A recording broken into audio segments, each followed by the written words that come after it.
Hello, everyone. Oh, the friggin' robot voice freaks me out. Hello, everyone listening. Thank you for being here and giving us your attention for the next 60 minutes. Big thanks to Ruth O'Donnell, who is one of the foot nerds on this call that will be presenting, because she's the one who organized this session. And without her, this wouldn't be happening. So thank you, Ruth. Alrighty, so type 2 diabetes is a major problem our world is facing right now. And contrary to what a lot of people are, I think, led to believe, diabetes is a preventable disease caused by the food we eat. And preventable means that nobody needs to have this disease. We can avoid it, we can cure it based on the science and understanding out there today. And, unfortunately, in today's world, we've built an economy around this disease. So the food products that cause the problem, the medical products and services that manage the disease generates billions of dollars in profits. And so we're up against that. And our aim here is to be counterbalance to the influence that the diabetes economy has on the decisions that people are making or the options that they're being given. And, as foot nerds, our mission is to empower people on their quest to reclaim responsibility for their health. And we achieve that mission by sharing our understanding of problems and by hoping to offer practical guidance for those who are ready to make changes.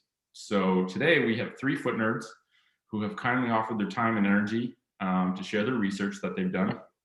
And our hope is to help others who are seeking this information or who don't currently have access to it. So thank you, nerds, for donating your energy on this call. And to everyone listening, we hope this is helpful for you. And, we encourage you to send this to anyone you know who could benefit from this information, whether that's someone with type 2 diabetes who's facing that challenge, who knows someone with type 2 diabetes, or anyone who works with people who might have type 2 diabetes. So I'm going to start this off by just asking the question, why are we having this conversation? Why are we doing this today? And as I said before, type 2 diabetes is a preventable food-related disease with some very serious long-term consequences. And while medicine aims to control symptoms, we are here to give people an understanding of how they can resolve their disease and step away from the diabetes economy. So we're going to be kicking things off with Emily Gooding, who is going to speak about the effects of diabetes on our communities and some recommendations for individuals and policymakers. So Emily, the floor is yours. Okay, so thanks so much for hosting this discussion. My name is Emily, I'm a foot nerd. My background is actually in nursing. So I cared for many patients who have diabetes, from pre-diabetes to end-stage diabetes. Now I consider myself to be more of like a movement coach or a health guide, and I see clients out of my studio in Ottawa. And after learning that diabetes is one of the leading causes of death in the world, I became interested in learning about what I could do as a coach to help individuals become healthier and prevent diabetes, as opposed to what I was doing while nursing in the hospital and just really managing the symptoms of it. If you're taking the time to read about the global health impact of diabetes, you'll quickly recognize that diabetes needs management both on an individual level and the policymaking level. So I think today we'll be discussing what people can do as individuals to improve their health or to help advocate for their loved ones. I think it's important to also understand the significance of the disease and what barriers present challenges to addressing it, to help us preface our discussion in order to have just a well-rounded, diverse perspective on the particular issue.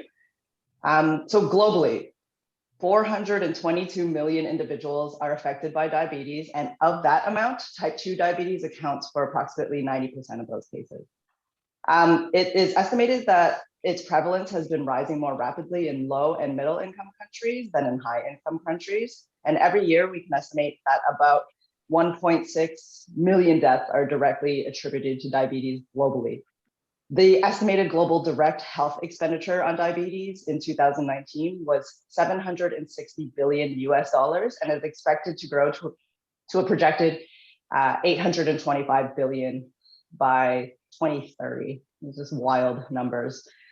So diabetes of all types can lead to complications in many parts of the body and can increase the overall risk of dying prematurely. It is a major cause of blindness, kidney failure, heart attack, stroke, and lower limb amputation. And just on that note, I did a shift in vascular surgery and I witnessed 3 toe amputations in one day. It was just standard practice and it's a bedside procedure now. Approximately 3% of the. Can we just pause there for 1 sec? I know. Can you define bedside procedure, please? Yes. Bedside procedure is when you don't. It's very minor. Like a doctor will just come, to the bed. They don't have to transport the patient to an operating room or anything for this now. It's just like you just go to their bed after they ate their lunch and we can amputate Just stuff. lop their toe off. Like toes aren't important, Yeah. clearly. We don't need those. Yeah, I know. As foot nerds, it's cringeworthy.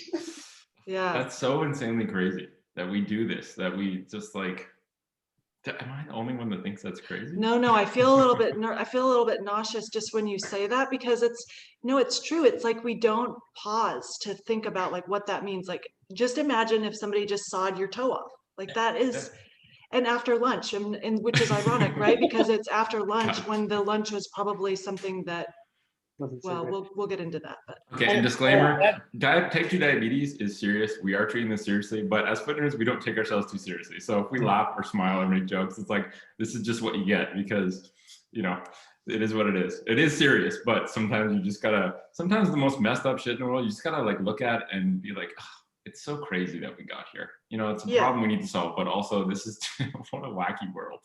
Yeah, because it's really difficult. I'm glad you mentioned that. I'm glad you mentioned that too, because I think the audience won't be those people, but I think that is a big factor for people to understand that that's where they're headed if they don't do something about it. So it needs to be said. Good on you. Yeah. And if you're not laughing, you'll probably be crying. Yeah. About it. Exactly. Yeah. I think that's why nurses are like the most like cynical. They have a really dark sense of humor because it's really hard to get through all of this really difficult things without having that you need a little bit of lightness in the dark. And I think, if you talk to any nurse, they have a really dark sense of humor. I think that's where it comes from. We kind of have to. So keep going, Emily. Sorry to interrupt. No, that's great. And so approximately 3% of global blindness can actually be attributed to diabetic retinopathy, which can put individuals at a higher risk of falling. And falls are the second leading cause of unintentional injury deaths worldwide. So as foot nerds, I think it's that we can help individuals restore balance and prevent falls through education about good foot care practices and health guidance and all of our pillars, from food and movement to sleep and just caring for the mind. Right now, what our strategies are, the World Health Organization suggests that a healthy diet, regular physical activity, and maintaining a normal body weight and avoiding tobacco use are all ways to prevent or delay the onset of type 2 diabetes. So luckily, these are preventative measures.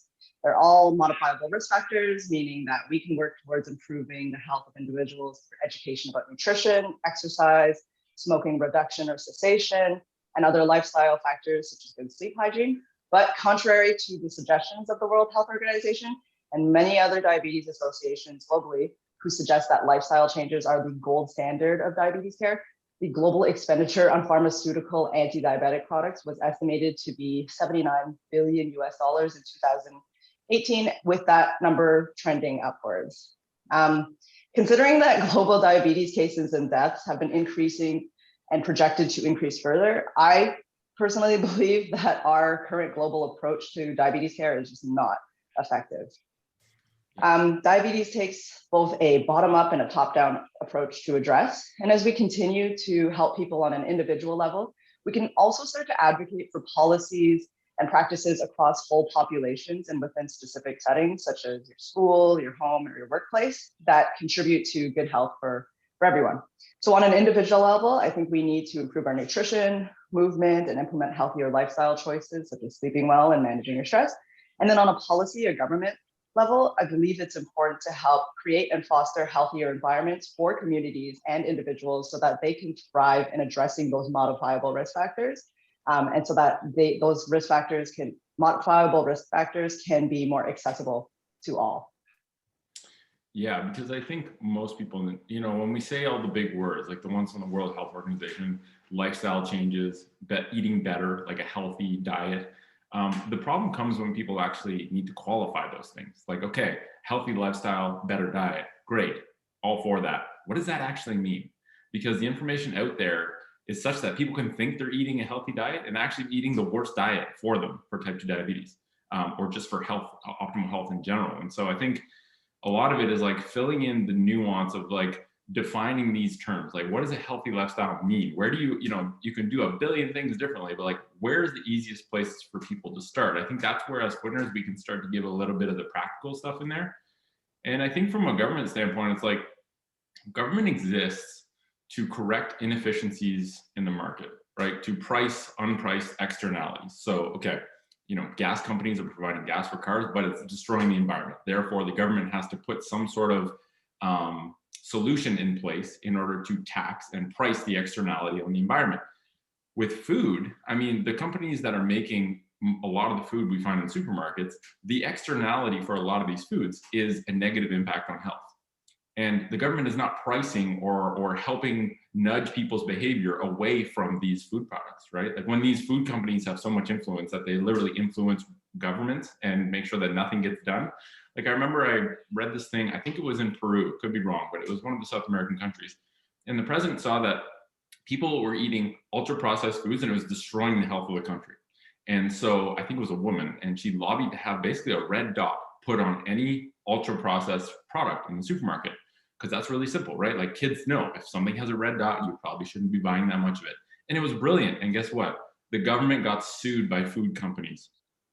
Like, how crazy is that? Food companies have more leverage than entire governments, because food companies are, we can't have people knowing how bad this shit is for them. Let's just make sure that doesn't happen. But like, that's a simple nudge that you can do to make it more obvious to people that these foods shouldn't be consumed in massive quantities, right? And if you just put a food tax on ultra processed foods and then subsidized real, whole, nutrient-dense food with that tax that you put on the bad stuff, it's like, that's a simple net zero solution that doesn't cost anyone money and results in better global health. So why isn't simple things like that happening? It's because of the economy around all these things. And I think that all it takes is the right person in leadership to be like, no, we need to improve the health of our people. We need to have better information out there and better policies in place. If someone just takes action, things happen. But there's so much resistance from that economy of food companies, and the ecosystem of diabetes is just one subset of that. Once people know that, then people can demand better. And I think that's the whole point of this call, is like, give better information to people. People can then take action in their lives to demand better from the people who are making the rules. Or at least that's the hope. So yeah, thank you so much for that, Emily. Andy, Ruth, any comments on the stuff that Emily was saying? No, I mean, I think we've already commented. Yeah. Okay. Perfect. It's crazy. So it's mind blowing. It's mind blowing to think is. that those numbers are just like blow me away. But I mean, I see it every day in the clinic. Half my clients have got diabetes, so yeah. Yeah, it's. I mean, even saying that it's pretty crazy, right? And like, type 2 diabetes used to be called adult onset diabetes, and it's not called that anymore because it's not adults getting it mostly anymore. Like, there's so many kids getting it now, and we literally have to change the name of this disease to not be called adult onset because so many kids are getting it. And like, if that's not a red flag, I don't know what is. So next up, we've got Ruth O'Donnell, who's going to cover disease mechanisms, complications, and how food and movement can be powerful medicines. So Ruth, it's all yours. Hello, everyone. I'm Ruth. I'm a foot nerd. I'm a yoga teacher. But most importantly, for this call, I am someone who reversed a pre-diabetic condition with diet and lifestyle changes. So, and why I wanted to participate in this call was not so much, that the information that we're giving as foot nerds isn't out there and available and accessible. I mean, like, you could do a Google search like we always talk about, and you can find this information, but I guess like all the information that Emily just spoke about is mind-boggling. And I, as a person who's been working in movement and health, like in the health industry for like almost 30 years now, I just always feel ill-equipped to help. So I changed my my diet style and my lifestyle in 2008 and have never looked back. But why I'm participating in this call today is that despite that, that I made that personal change, I look at my family members. Like, I come from a Mexican background, and like Emily was talking about, marginalized populations who are, lower income and in poor communities really suffer from these types of conditions. My family is one of them, and I've seen and heard about like family members dying from type 2 diabetes complications, and people very close to me, my intimate family members, are still struggling with using conventional care to regulate blood glucose levels, and it's not working. And so why I'm talking to you today is to just put the mechanism of disease in like the super simplest, like as foot nerds, we talk about like, can a 10-year-old understand what you're saying? So I'm just going to tell you, maybe this is like review for you, but even if it is review, it's just still important to talk about because it's so very simple.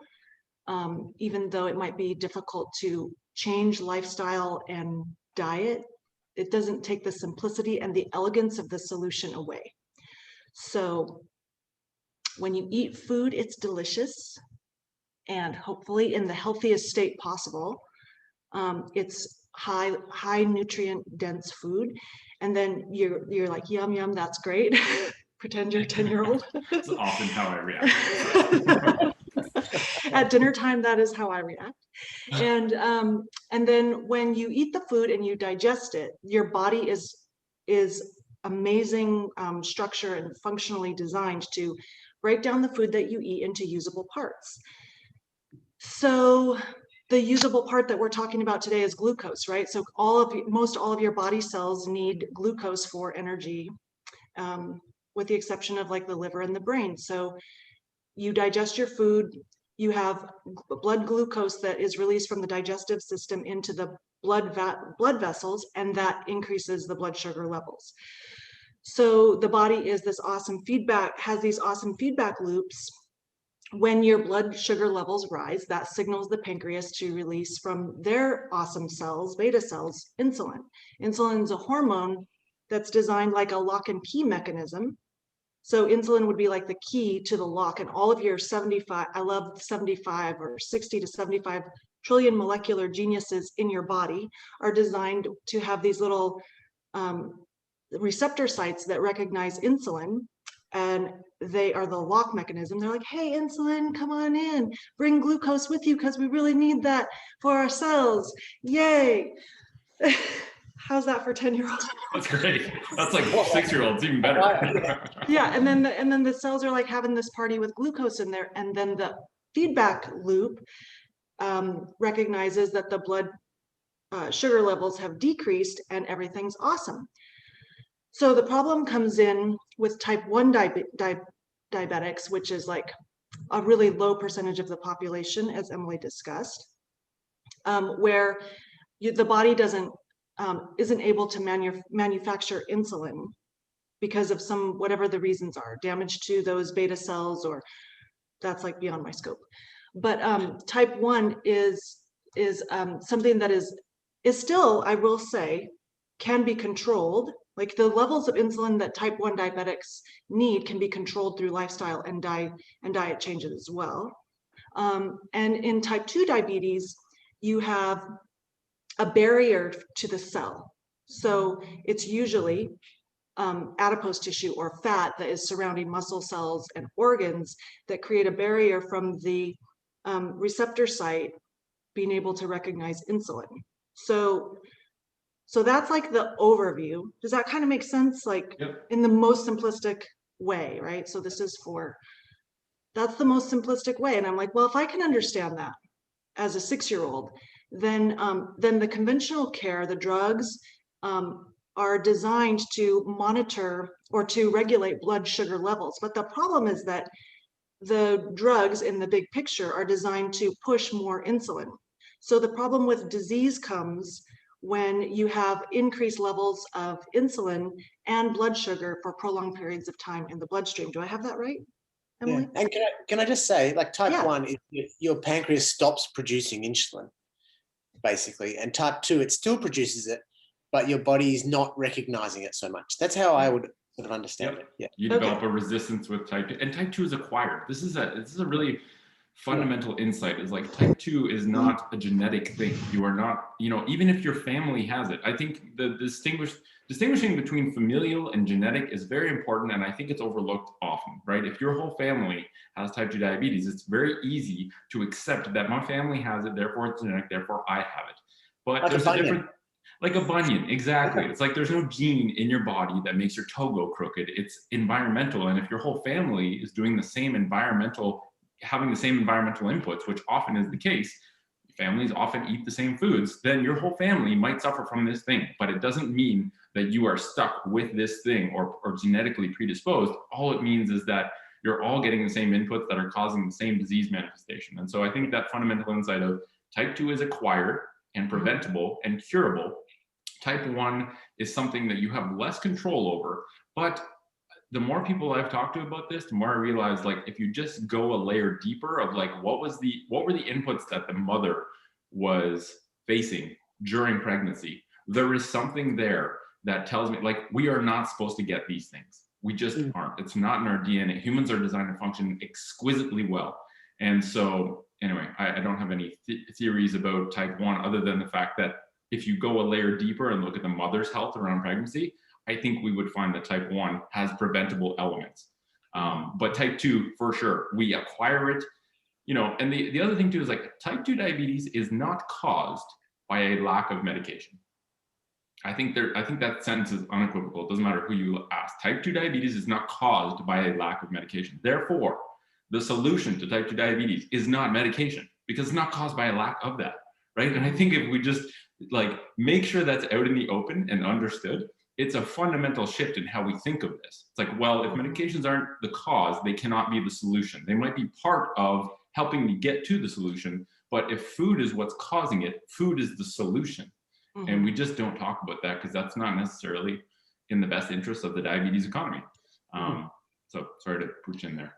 No, I just wanted to conclude by saying that in 2008, when my little family changed our lifestyle and our diet style, which included taking all of the processed and refined foods out of our diet and eating whole, but that doesn't mean like low carb, low fat, low protein. What that means is superior quality nutrients. And that I think that that's probably a whole other call around, like, what is, because you were saying in the beginning, Nick, about like, well, what is a lifestyle change? What is a diet style change? So that's something that we can probably address later. But I realized that I stopped talking about it. I stopped talking about the changes that I made with my family because it was falling on deaf ears. And that's why I think I was telling you before we started that I was nervous about having this call, because this is actually the one thing I can do, is to talk with other foot nerds about the situation at hand. And possibly, you know, we talk as foot nerds that we lead by example, but nobody freaking wanted to hear my example except for other foot nerds. And I'm like, well, if I can get together with other people and talk about this and it helps one person in the cyber world, then I've done something good in the world, and that's great. But the thing is that I found out this information, like Emily was saying, is that there are strategies in place, and there are groups of doctors who are reversing, who are helping their patients. So this is not a problem. Like, I mean, it's not like we say like doctors are not bad, and everybody probably means well, but we're in a system that's overwhelmingly ineffective. But there are like small clusters and growing clusters of doctors who are helping people reverse their disease through diet style. And one such guy that I followed was Dr. Furman. He had, and I just want to say this because it's a resource for people. I haven't read the book, but I understand what it is The End of Diabetes as a handbook that patients with diabetes can take to their doctors, and they can work with their doctors in protocols from that book to start to get their type 2 diabetics off of their medications like within a week. So when you have a doctor or a group of doctors that are proposing this, and and that, like, there's just absolutely no reason why anybody should be suffering with this type of problem when you could get off all your meds in a week. I mean, that's crazy. I know, and it's painful to think that there are bedside toe amputations happening when we have these better options available. Like, that is, like I said, and even like you said, Ruth, like, that doctor lopping that toe off is not a bad human, right? They're simply using whatever tools they have at their disposal, and you know, they have an option set. They're using the best option from that option set. If they don't even know that there's a better set of options, they cannot do anything differently. And I think that's really what this call is about, is like, you're right, this goes into Cyberland. whoever is willing and interested to listen to it will. And if they get benefit, if one person gets benefit, then even if it just nudges them closer to wanting to take responsibility, it doesn't even like change their life, but like that's a mission accomplished and probably something we can feel good about all our energy being put to good use. So yeah, it's important. That's Amazing. my conclusion. Perfect. Thank you, Ruth, for that. I think that's so important, you know, simplifying these mechanisms, right? A mechanism is just like how do the mechanics of this disease work at a cellular level?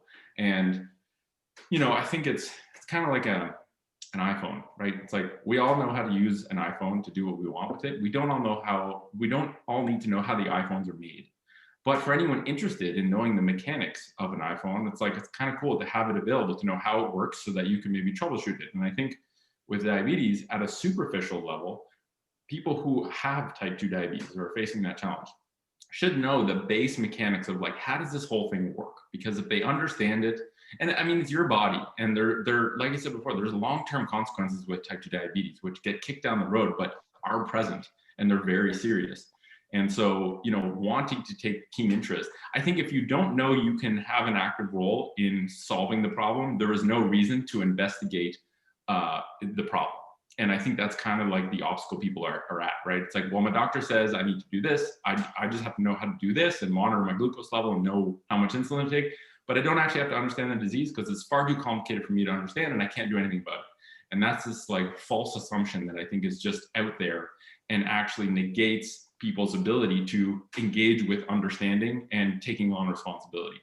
And so I think that 6 to 10-year-old explanation, Ruth, was tremendous and very valuable to anyone who wants to listen and re-listen and possibly look into Dr. Furman's work as a resource.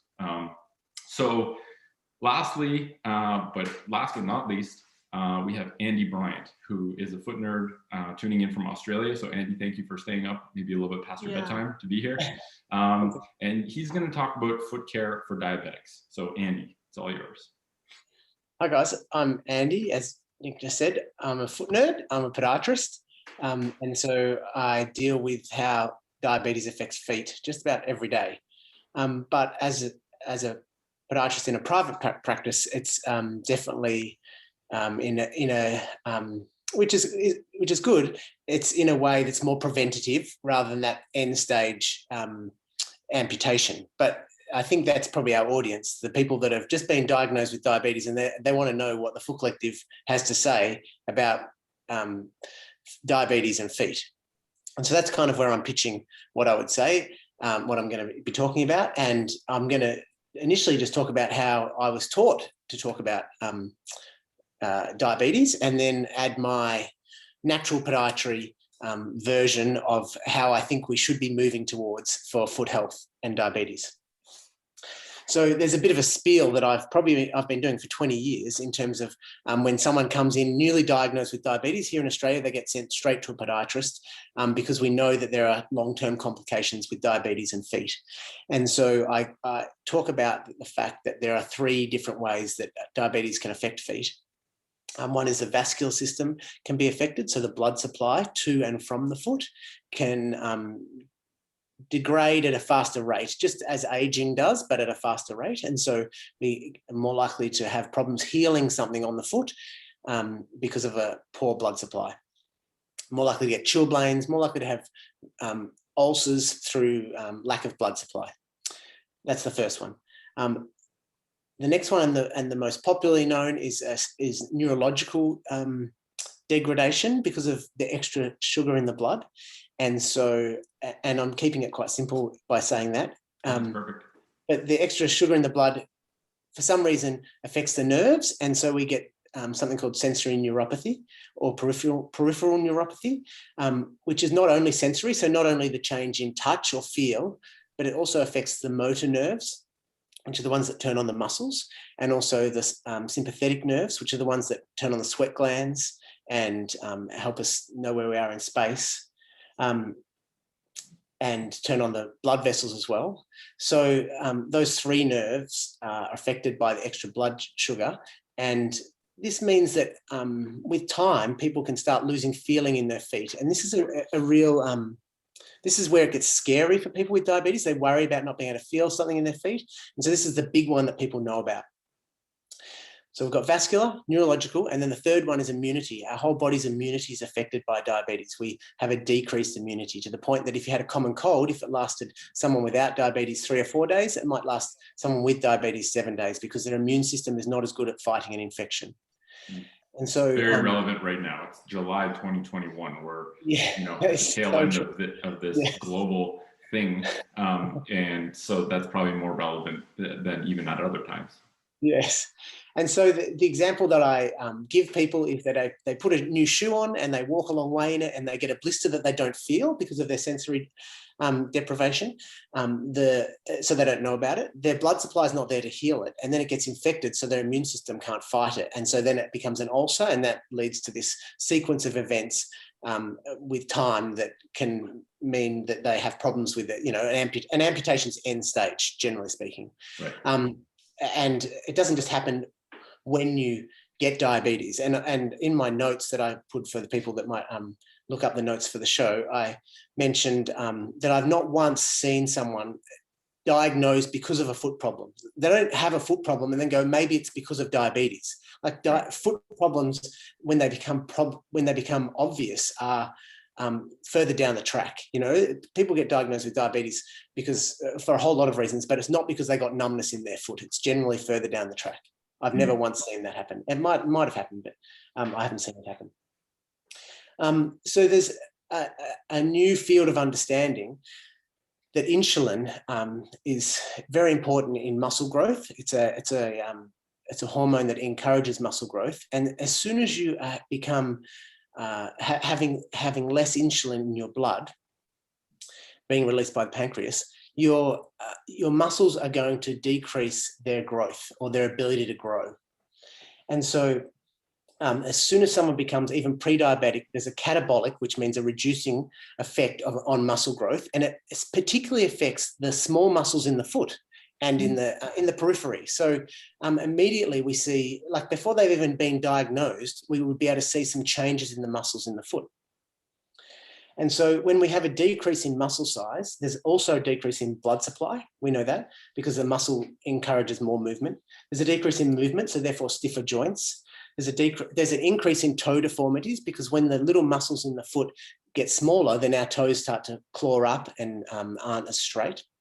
And there's an increase in muscular injuries, or more likely to have a muscular injury for longer because the muscles aren't as strong.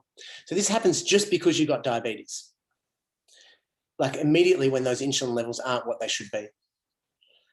So before we go into what you can do for your feet, the primary tool, the number one thing you can do for looking after your feet if you have diabetes is controlling your diabetes.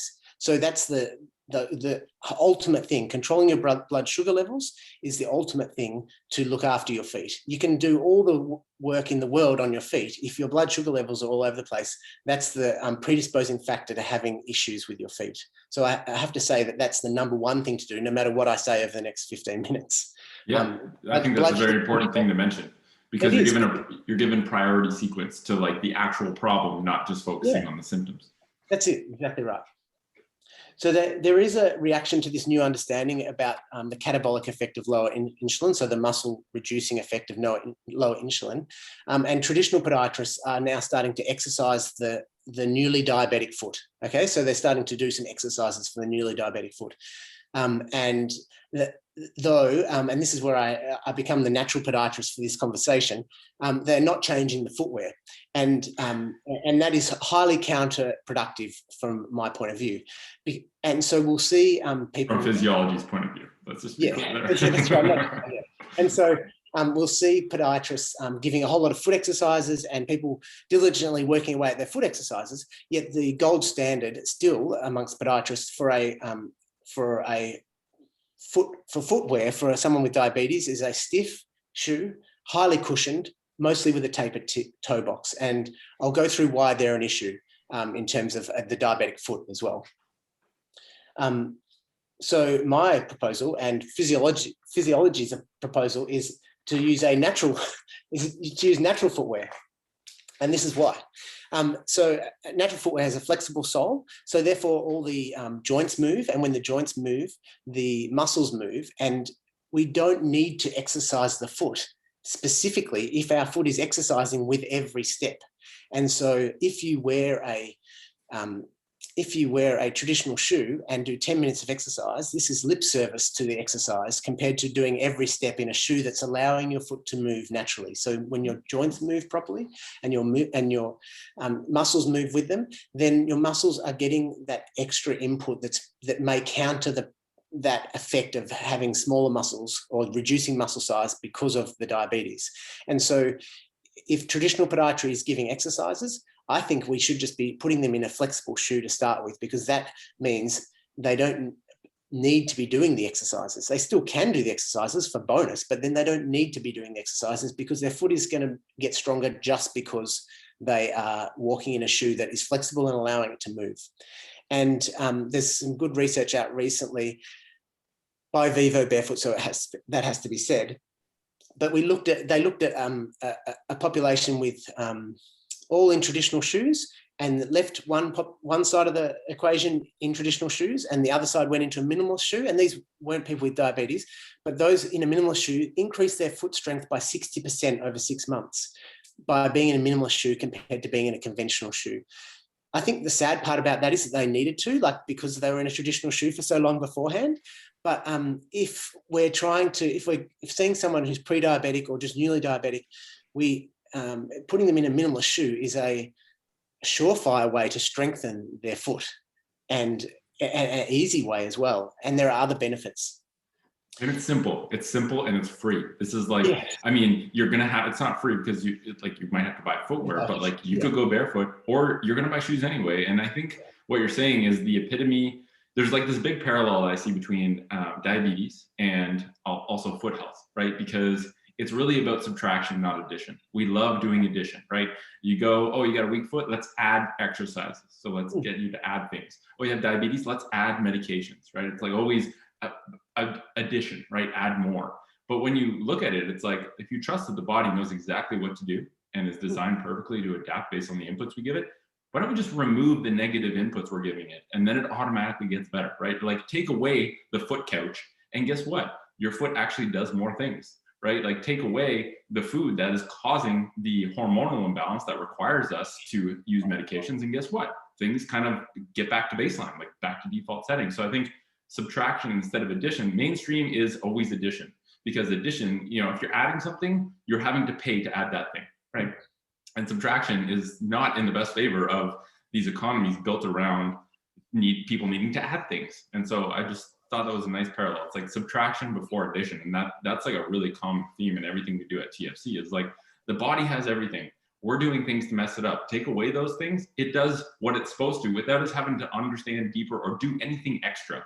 And I think that's, people don't need more things to add to their lives. It's already overwhelming and complex. Let's just take things away that are causing people problems, and good things happen. So, sorry.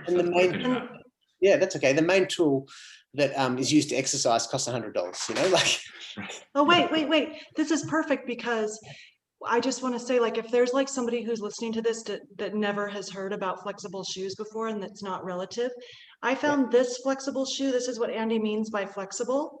Wham. And this I found at Target for $22, by the way. There you go. Yeah.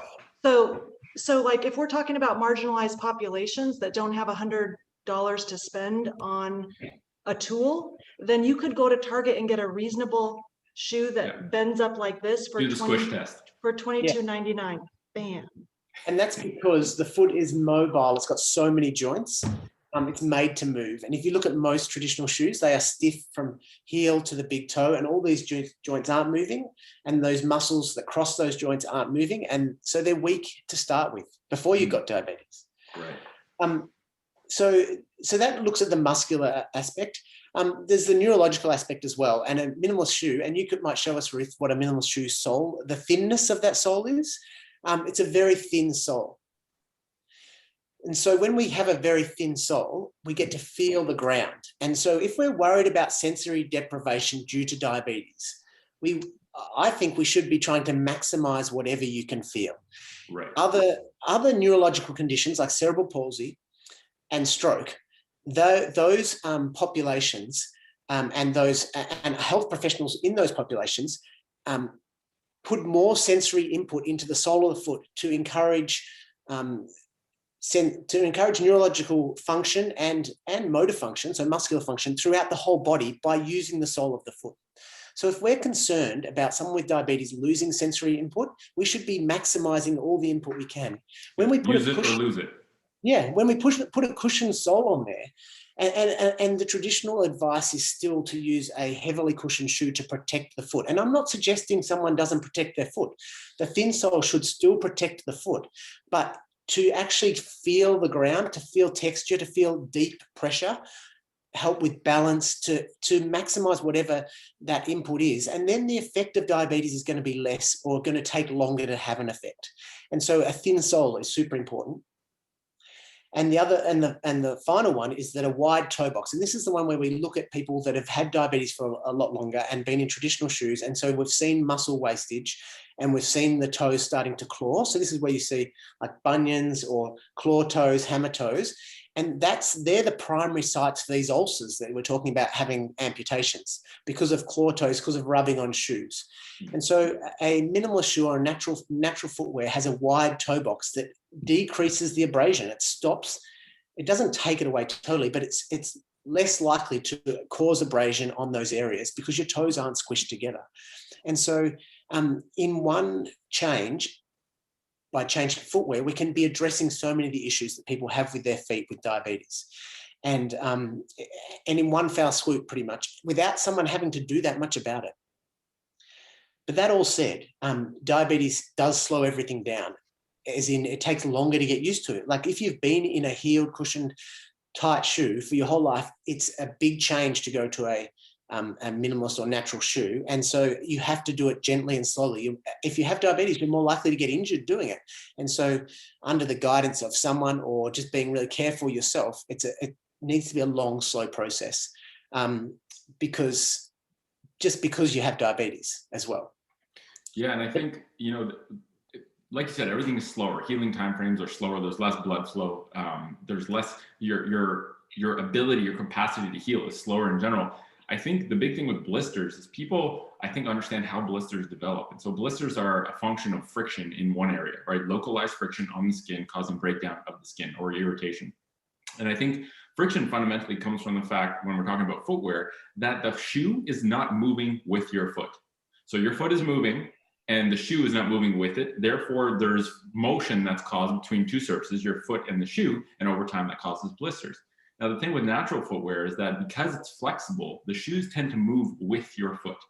And so, I think that's something people need to understand is the more flexible your shoe is, the less likely you are to get blisters. That's why like men's dress shoes give the worst blisters. I remember every time I wore those shoes, I got blisters because the shoe didn't move. My foot wanted to, there's friction and you get a blister.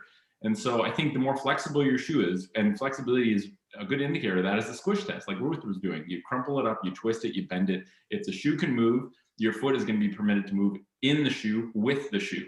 And so that automatically, like you said, Andy, footwear is a major element of protecting your feet from breakdown. And it's a paradox because what people are being put into is actually the worst kind of footwear to facilitate the protection of the foot, right? It's like a sensory deprivation chamber that doesn't work in alignment with human physiology of the foot is the worst thing to do. And yet I see people walking around with these bricks for shoes all the time. And it's like, that's not the right advice. And so to any medical professionals listening to this, please investigate natural footwear. We have tons of content out there about it. And I think if we're all versed on the benefits of natural footwear, the beauty of that is like, Rena Harris of Natural Podiatry mentioned footwear therapy. And I thought it was a brilliant term because like literally you do the one-time change of going into better shoes. Every time you wear the shoes, you are giving your foot a form of therapy, both muscular in terms of strength, in terms of mobility, in terms of restoration of natural function. Like, clearly we're the Foot Collective where we're a little bit more foot nerds. So we're a little bit biased in terms of, I don't think we're biased. I think we're just badasses when it comes to feet. And like, people just need to know what's up with natural footwear. It's so friggin' important. And yet it's still very, very niche and fringe, but I'm optimistic that we're doing stuff to make it not so. So I have clients now that I've been looking after for years because they have an ingrown toenail. I have them in natural footwear, and guess what? Their ingrown toenail is not bothering them anymore. So they've got diabetes, and so now we've decreased the risk because they're less likely to get an infection. And they're also working on their foot strength without even realizing it. They don't even know they're walking around and working on their foot strength. Yep. Like transition them gently, and this just makes sense. It's an easy solution, right? And like I've said before, if it means they see me less, good. They're looking after themselves better. Like if I have to look after their ingrown toenail less, that's a good thing. Yeah. So this, I think, still important to go through just 3 basic exercises that people can do for their feet if they're not going to change their shoes, or even if they are changing their shoes. Like, I think exercise is still an important thing. And if people listen to this, they're going to want to know what exercises to do for their feet if they've got diabetes, So I'm not going to detail them. I'm just going to mention them, and then people can look them up. But I think working on toe dexterity, so being able to move your toes as much as possible, because this is firing up all the intrinsic muscles in the foot, the little muscles in the foot that are going to create space between your toes and keep your toes straight. And so working on toe dexterity. The simple calf raise is like the biggest bang for your buck exercise. And if given properly, like if done well, you're exercising your toes, your ankle, your calf, all the way up through to your glutes. Your whole body is becoming more efficient by practicing the simple calf raise. Do it barefoot too. Definitely barefoot. And then the final one is an exercise called short foot, which I don't even call it that in the clinic, but I just know that people will be, it's just like an activation of all the muscles in the foot. I like to combine it into balancing and getting better at balance using the strength of the foot. And so there'd be 3 things that you could look up: moving your toes, calf raises, and short foot and balance, like combining those 2 movements as add-ons to changing your footwear. Yes. And as add-ons to working to deal with the root cause, which is the type 2 diabetes itself. That's right. Yeah, I'm taking that as what you should take away from this whole thing. Like, get rid of your diabetes. Yeah. But for your feet, while you've got diabetes, this is the things to do. Yeah. And which brings me to what you should be doing. Like, if you're further along the path and you've got issues with your feet, you need to be conscious that your feet might really be affected by your diabetes. So I've just got like a list of things that you should be doing you could be and should be doing for your feet on the daily. And I think, what, most of us do it anyway if we're in tune with movement. And so I call it like self-care. So a daily check of the feet. So this is, and you might think, hey, you shouldn't have to tell people this, but just to dry between your toes, dry on the sole of your foot to help prevent fungus. And in doing that, you're seeing whether there's any abrasions. Like if you have some neuropathy and you can't feel it, if you're checking every day, you will notice it and you get to know your body. And it seems silly, but people don't do this. I know they don't do it because I see their feet every 6 weeks and they haven't done it since I did it last time. Use a pumice stone or a foot file in the shower. Again, something that I do regularly because I go barefoot, just to work on the harder areas of skin. Someone with diabetes doesn't feel a hard area of skin so much, and so reducing it regularly is a really important thing to do. To moisturize their skin, just using a basic moisturizer. You don't need the fancy foot cream, just a normal moisturizer. But looking after your diet has that effect as well, obviously. Using a mobility ball. So, and again, we all should be doing this, working on the mobility of your foot, trying to get it moving as well as it can, increasing blood supply, opening up the soft tissues. And then if you have got some deformities of the toes, like claw toes, bunions, and then toe spacers are a helpful adjunct to that. They're a passive, you can use them passively, so you can be sitting there, having them on, and they can help with straightening your toes out. I don't think they're the be all and end all, but I think they're a helpful adjunct to looking after your feet. So they're like the daily things that you should be doing for your feet, I think, if you're a human. But if you've got diabetes, this is definitely what you should be doing. That's basically for people that don't actually have foot issues already because of diabetes. Those that do, it adds a whole lot of more complexity. But even, say, the client in the bed having an amputation has a day cert, and not even a day cert, even that person's going to benefit from wearing shoes that are wider, that are more flexible, it's going to benefit from rolling a ball. These aren't things that are exclusive to someone that's just been diagnosed with diabetes. These are people for all on this spectrum. And Ray talks about that continuum of what natural podiatry is. And And it doesn't mean you have to go whole hog. If you just take little bits of these, then you can be helping yourself out in a positive way rather than just trying to mask and band-aid the issues. Right. So that's pretty much it for what I've got to say. That's perfect. Because I don't want to complicate things, but yeah, it shouldn't be complicated. It's quite simple the way I say it now. Yeah. And sort of like everything we've talked about, eating whole, nutrient-dense, real food, taking care of your feet, wearing natural footwear. I mean, these things apply to all humans, right? Like the reality is that I think everyone should be working on improving those elements in their lives. The importance and the risk of not doing these things is simply higher for people who have type 2 diabetes. And so, you know, like everything we talked about this isn't just for if you have type 2 diabetes. It's like, if you want to understand type 2 diabetes and the things that are important, these are good things to understand, but also they all apply to all humans. And so I think that's important to mention because we don't want to negate the fact that these are fundamental things. Yeah, and I think a big question from our community is, I've got diabetes, how can I be wearing those shoes? I need more protection. And so hopefully I've dispelled that myth, because I think these shoes are even more relevant to someone with diabetes. And I was going to mention also barefoot, and because people with diabetes are become so scared of going barefoot. And so I think that if you do it in what you perceive a safe environment, so around home, on a manicured lawn, on the beach on not too hot a day, like to start with, this is for someone that may have sensory issues. But if you've just been diagnosed with diabetes and you've got the all clear that you don't really have sensory issues, the more texture, the more input you can get into your foot, the better. You know, the less likely you are to have problems down the track. So barefooting is not out of the equation. You just have to do it with the asterisks of, I'm going to check my feet tonight that I didn't cut them because I might not have felt that so well. You know, and just be a bit more careful. Yeah, just be a bit more careful. Yeah, but you know what? Being barefoot makes you careful anyway, doesn't it? As soon as you go barefoot, you are more conscious of your environment and more likely to be careful. Like, I'd be more confident that someone with a peripheral neuropathy would do less damage barefoot than they would in a big, stiff, heavy shoe if they went for a walk. Because they would be very conscious of where they're walking, and they wouldn't just be plowing along. They're more likely to get a blister from a stiff-heeled shoe than they are from actually being conscious of where they're walking, you know? Right. And if you do it gradually, you actually end up building up armor in your feet that prevents that problem even more. And so it's like, and it's always nuance, right? It's like, okay, you can't just be recklessly ripping around barefoot without seeing where you're going if you have diabetes. That's not what we're saying. But the idea of optimizing the amount of sensory input coming into your feet to preserve the nerve function by just like giving those nerves input, giving those nerves a reason for being still active is like the big thing. And people's feet are numb. Like, we literally put our feet in sensory deprivation chambers, which are most conventional shoes. And so most people are already at that point. Type 2 diabetes just increases the risk of it leading to complications. So I think, once again, this applies to everyone, but if you're type 2 diabetic, be careful, but go barefoot. Try and explore different textures that are safe, and know what you're, like, adults need to be able to auto-regulate, right? Like, we need to know where is the safe boundary.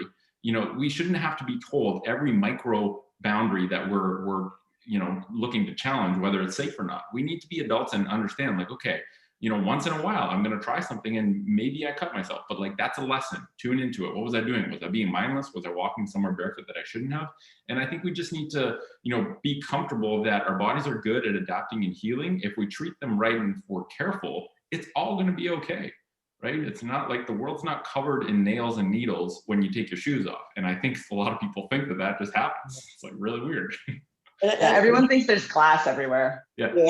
Interestingly, our plantar, so the sole of our foot, and palmar surfaces respond to texture. So if you can imagine the bricklayer's hands, they're thick compared to my podiatrist hands, which are really thin and nimble because they've never done much hard work in their life, compared to the bricklayer's hands. And our feet are the same. And I see people that get diagnosed with diabetes in their 60s, and they've had a cushioned shoe on their whole life, and they've lost all their conditioning. There's no conditioning on their foot, so they've got exposed bones. So if we can be exposing our feet to texture, our body responds by putting flesh there. It puts meat on the bone, you know? And so like, barefoot is not a no-no for someone with diabetes. I just want to put that out there. But like you said, we're not telling people to go out there and, you know, walk on hot coals. Yes, certainly don't do that. Yeah, I mean, I think that covers pretty much everything we wanted to cover. Thank you all for, you know, researching and sort of articulating your points, because I think these are very simple points. Like Ruth said, this isn't rocket science, but I think people aren't actually hungry for more information or more complexity. I think what people want is clarity, right? Is simplicity, because that actually facilitates action. If you can understand something, even at a broad level, and know how it can practically apply to you, I think that's what actually gives people confidence to be like, okay, well, I feel confident that I can try this now because I have a better understanding and I have a couple options. And we just released our foot and ankle health kit. And I think, the bigger the industry that you're helping to counteract, the more heat you get. And this idea of health kits, and starting with foot and ankle, because I think we can be the best people to help people understand how to engage with the process of recovery after a foot and ankle issue. But I don't think it would be out of reality to say that eventually we have a diabetes health kit. And we provide first principles lessons of like, here's the fundamentals of how this disease works. Here are some experiments you can do that are based on recommendations and protocols by doctors who are solving and getting rid of type 2 diabetes. The only thing is we're probably going to need a bunch of lawyers to make sure we don't get sued for making that kit. So that's a future thing that might happen. But I think at the end of the day, your best asset for counteracting type 2 diabetes and curing it is to take responsibility and engage with a learning process of trying to, we just want to make sure the information is clear. If we do 20 hours of learning, we want to put that into 30 minutes so that you can have our 20 hours of brain work in 30 minutes, and we'll just distill out the best shit. And I think that's really what these calls are about. And we'll see what the response is like from this call and how valuable people found it. So this will be on our Mighty Network. It's free to join TFC's Mighty Network. It's tfcmighty.com. We'll put it on YouTube. And if there's a good response and we get follow-up questions that we maybe didn't address or answer, or if there's areas people want more information about, whether that's food or, like making changes with your food, making changes with your lifestyle as a whole, then we'll do another call if people are available. And I think this is, we put it out into the world and the world will tell us that they want more. And once again, thank you, Emily, Andy, and Ruth for doing this. It's always a treat chatting with nerds and seeing nerds on a panel discussion call, and also putting out things that we find meaning in that, we believe might help people. And if this helps one person, then I think we can all feel good about that. So unless anyone has any kind of closing things to mention, I think that's probably good for today. People listening, thank you for listening. We kept that at 59 minutes, so we did good with time. Wow. And yeah, comment, send this to people who you know and love that might be facing the challenge of type 2 diabetes.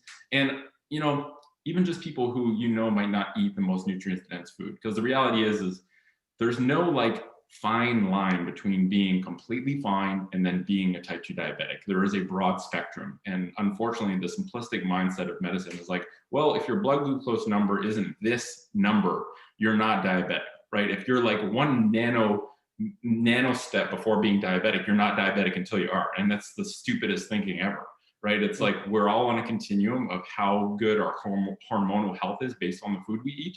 And we all just need to make sure that we don't get into the red zone, which is type 2 diabetes. And if you are there, there's things you can do to pull you out of that zone, which also have massive trickle-through effects on the rest of your health. PS. It's like, not only are you getting rid of all the complications of diabetes, you're also just going to feel way more optimal, happy, well-functioning, like mood, energy, everything.